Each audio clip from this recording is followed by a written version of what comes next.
Okay, some more information here on the old barking squirrel, be it a gray squirrel or a fox squirrel. That's the only two species I've hunted, by the way. It's the only two species we have around here besides flying squirrels, and I don't hunt them. Okay, fox squirrel. Fox squirrel's barking. What I've found over the last 50 plus years is when you hear a fox squirrel barking, a lot of the other fox squirrels in the woods, in the general area, will be right there, close to where that fox squirrel is barking. The old gray squirrel, this is where you can get tripped up. A gray squirrel could be barking, and as you're approaching, well, the actual pack, I call them, the group of squirrels, if they're there, now you can have one squirrel out and be barking, but if there's other squirrels in the area, they could be off of that squirrel. It could be, it won't be 100 yards, okay? But what I'm saying is as you're approaching, you may run into the pack, or the pack may be farther back from the barking gray squirrel, meaning they could be 50 yards behind or off to the left or the right, okay? So don't get tunnel vision out there per se, watching, trying to locate one barking squirrel. Always, accept the fact that that squirrel may not be the only squirrel there, so start looking the area over, okay, for other squirrels. Either the sound of them eating, or claws on the trees. Claws on the trees, that gives a squirrel away a lot of times in the woods too, especially on them shagbark hickories.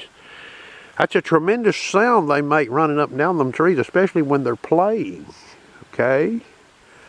Now, a gray squirrel, and it would apply to a fox squirrel too, but I don't get to see this as much with a fox squirrel because I usually kill a lot of them when they're barking. And they'll probably bark longer on average than a gray squirrel will, as far as the steadier bark. So what happens if you hear a squirrel barking, let's say at 150 yards, and he quits barking? Well, if you've never heard him do the fast bark, he's probably still in the area. Now, he could have went in the hole. He could have got filled up and went in the hole. But he's still in the area, so that area might be worth approaching, okay? And being able to judge distance here is key, and it takes some practice. Wind direction is a big factor, too. Wind in your face can make that squirrel sound a lot farther away. Or actually make him sound closer than he really is, I'm sorry. Okay, and wind going away from you can make him sound farther away than he really is. So you got to think about that. And his orientation on the tree. If he's behind the back of an old beech tree sitting on them barking, well, that's going to sort of facing away from you, okay? Well, he's going to sound like he's a lot farther away. And I have this trouble still. It's hard to judge them squirrels. Every step you take can be, the difference between success and failure. One step too many, game over, okay? Because he's sort of watching for you. Just like that old doe deer right up there. She's watching me. You see her up there? That's 360 yards. You see that doe deer standing right up yonder? She's watching me. She got a buddy up there too. See her right there? She's up there. So that old squirrel bark, the sound of claws, limbs are shaking, stuff falling out of trees to include bark, a nut. You may hear a squirrel as you're approaching a squirrel that's barking. You may hear him drop the nut. Well, problem with that is he could be dropping the residual that's left, or he may be dropping it because he's got scared. Squirrels can leave you with a nut in their mouth. They won't drop it. They'll actually go to the hole with it, or go climb in a place that's unobstructed. Now, law of averages over the last 50 years, and the only thing I can do is report the truth here, boys. Hey, girls, there's some women out there that squirrel hunts. A fox squirrel that's barking, chances are when you approach him, for all you squirrel head shooters, The odds of that squirrel's head being fully exposed are slim and none. A gray squirrel can be the same way, but the odds are actually higher. His head will be exposed. But both species like to conceal their heads when they're barking. Okay? I don't know why they do it, but they do it. And, you know, you can gut shoot a lot of them squirrels, you know, and kill some of them, I guess. I don't generally try that.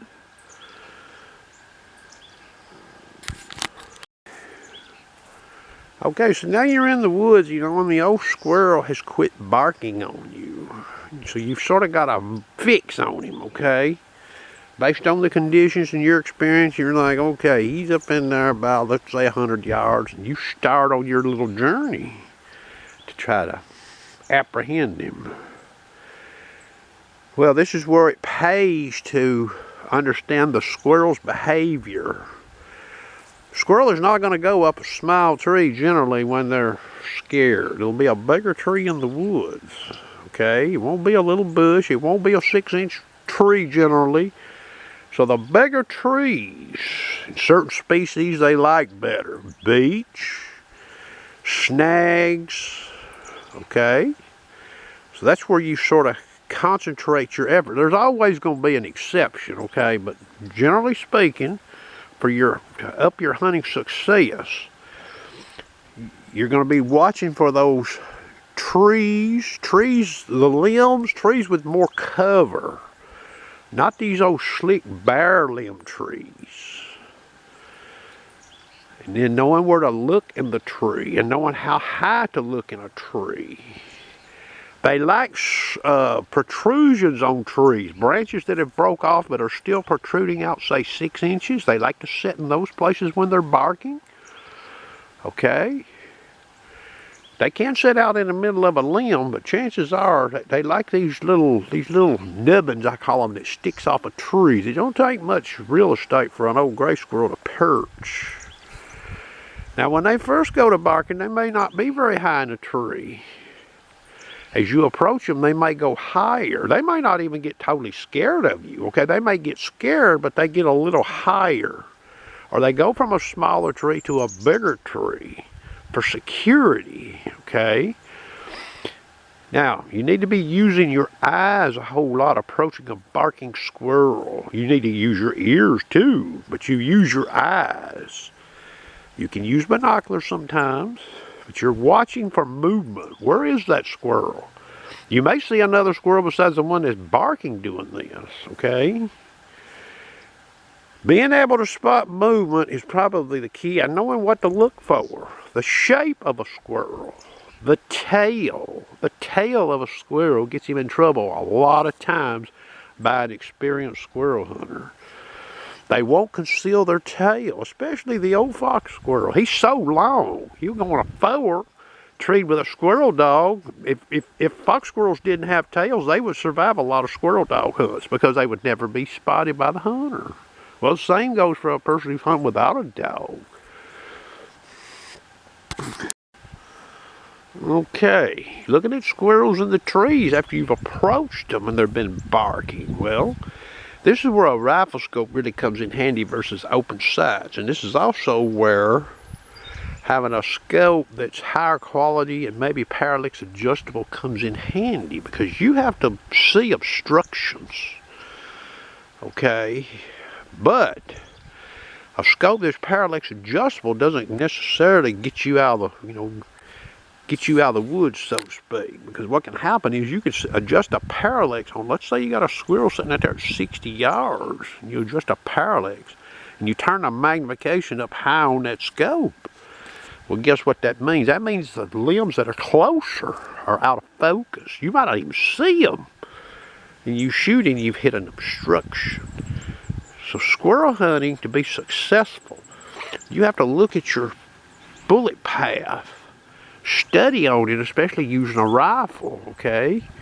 Don't take much to deflect a bullet. And the farther away from the squirrel the limb is, the odds are of your success if you touch that limb of making contact with that squirrel and killing him are far less.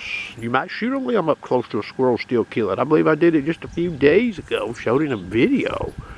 with a bullet detonated when it hit the squirrel or exploded. Okay, so what about a barking squirrel you can't find? And you know you're in range to kill him and you've got a pretty good vantage point, but you can't find him. He just keeps a barking and he keeps a barking. Well, is there anything you can do? Well, you can try limited movement, okay? He might move. A barking squirrel will eventually move. Some of them are more stubborn than others, though, okay? And this is where patience can pay off, especially if somebody who's trying to head shoot one of these squirrels. But if he sees you, he's probably not going to give you a better shot, okay? It's probably going to get worse, especially if you could see him before, if you had him located, but you didn't have the right shot. This happens to me a whole lot. So it's all situational, you know, and being able to shoot fast sometimes, acquire a target quick, that's big too. And, you know, and this is where bench shooting doesn't really help a person. Being in the wild using a rifle and a scope's a whole different ball game. You know, you don't have all day and night sitting at a bench looking at a target.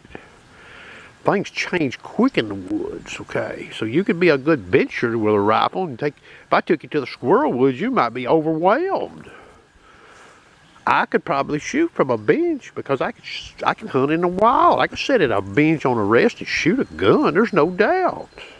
Anybody else could too that's used to hunting in the wild where the situation changes. You have to do quick rifle maneuvers, quick stance changes. You don't get a shoot in the same stance in the wild, okay? You're shooting from all different kinds of stances. You're shooting from stances where you can camp the rifle. You don't get to take rest at the same point on the stock. You don't get to hold the gun necessarily the same every time. Lots and lots of variables. And then as you start increasing your range to target, those variables can start adding up, okay? Now some people, you know, they'll see this video or watch this video, you know, and oh, well, it ain't nothing but squirrel hunting. You're making a lot more out of it than what it is. Well, some mornings or some afternoons, depending, you can go in the squirrel woods and it's easy as pie, okay? It's easy as pie. 1, 2, 3, 4, 5. You can kill 8, 6 squirrels just that quick. Go to the house. But that's the exception. That's not the norm. Meaning you got to work at them, okay? Remember, there's other predators after squirrels in the woods too, okay? Bobcats, hawks. This puts them on an area that's seeing a lot of hawk and bobcat action. Well, the squirrels could be more edgy, okay, versus an area where they're not feeling the pressure. So, you know, you're competing with other hunters. And that squirrel, you know, he's having to survive things that fly and things that approach him from the ground. So it is sort of an art, okay, and I've learned a whole lot in the last 50 years, and believe it or not, I have hunted very little with a hunting companion in the last 50 plus years. Very few. I can probably count the times on 3 hands. Maybe 4 in over 50 years. So it's all been solo, okay? Taking all this information in. I've tried to show some of this on the camera in a lot of the videos I've done. You'll hear me make a comment about a wide bar. That old doe, she's still up there, boy. Look at her. See her there? I think that's a doe. 350 yards. Well, anyway, I hope you enjoyed the video.